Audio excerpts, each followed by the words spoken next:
Okay, now it started. Hey, KidMin guys. Real quick, I'm sorry I'm late.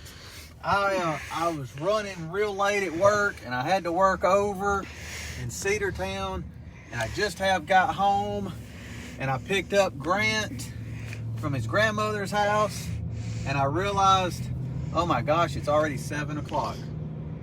But I got a lot of work done at the office, so I'm ready to go for the rest of the week. Daddy.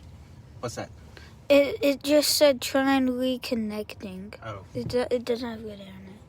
Hang on, we may be having some technical difficulties. Grant's behind the camera tonight. Are we connected, Grant? Yeah, it good. All right. Grant's running the camera for the first time, so y'all wish him well. But I don't think we have any birthdays this week. I saw where I think Zach Abney and Gabe Davis, if y'all are out there watching, happy birthday, guys. But with all that said, I know there's a lot of folks, there's a lot of your friends out there, maybe some of your teachers, some of the parents of your friends, maybe some of your family members. You're kind of beginning to see people that you know get sick with the virus. I know several people that I know personally, they're sick right now, or they're quarantined, and you know we're trying to avoid it. And I just want you to know that throughout history, and even throughout the Bible, there's lots of times where there were plagues, there were other viruses, people got sick throughout the Bible. But God protected his people. And sometimes they had to do some kind of weird things to stay protected. Now, a lot of you may say, well, you know, I don't need to wear a mask, or I don't need to wash my hands all the time, or, you know, it's okay to be hugging up on other people right now. And I, you know, a lot of that stuff's just not smart right now. God wants you to be a great Christian. He wants you to be a healthy Christian. He wants you to be a friendly Christian. But sometimes it also means being a alert Christian, or being a proactive Christian. And we see throughout the Bible, especially in the Old Testament, sometimes God told his people to do some kind of crazy things to stay safe. And when I thought about this with our mask and all of our crazy, I'm in my truck, and I got this big ball of hand sanitizer that rides around with me in my door. I can't get it back in my door, so we'll put it here. But anyway, sometimes God gives us these tools and this information for a reason, and that's to keep us safe. In the Old Testament, God gave the Israelites some really strange rules, such as he told them, look, don't eat oysters, and don't eat these shellfish, and don't eat certain parts of the pig. And you know, we may see that now as well. That was just God trying to keep his people faithful. But if you think about it now, there's certain parts of the pig that if we just eat, we get sick. And there's certain shellfish that you eat, you have a higher likelihood of getting sick, such as you eat raw oysters. I like raw oysters. Raw oysters are good. But I also know that there's a risk involved with eating raw oysters or some seafood. We good, Grant? Mm-hmm.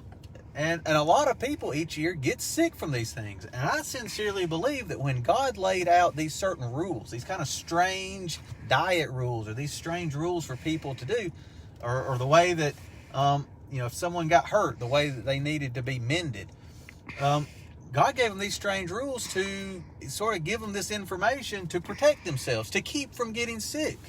And I sincerely believe that God's placed these experts in our life now to help us from getting sick.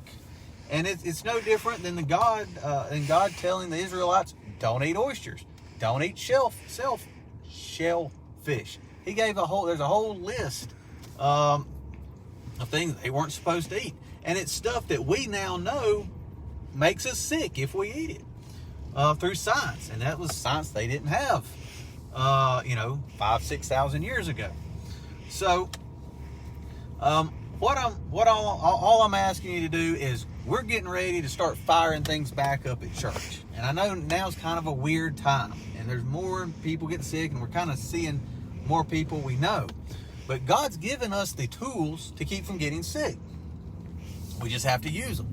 So while you're at school, practice those safe methods that your teachers are telling you about, that your parents are telling you about.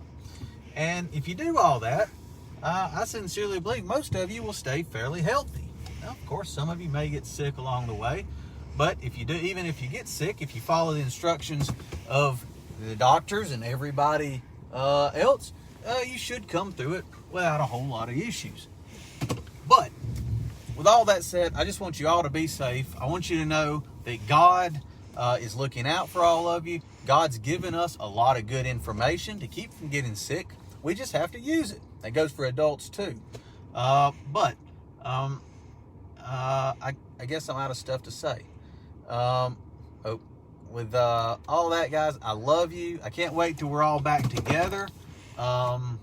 Next Wednesday, I probably won't be around, but I'll give you a quick update if I am or I'm not. But if you've got any questions regarding anything I said tonight, or if you got any questions about that fella that we talk a lot about, Jesus, or if you're just kind of feeling like things are kind of moving a little bit in you, reach out to me. Reach out to Pastor Mike. Pastor Mike's a little under the weather right now, but I know he would be more than happy to talk to you if you've got any questions at all regarding what's going on in your life. I love you. I can't wait till we're all back together. Y'all have a great week and stay safe, guys.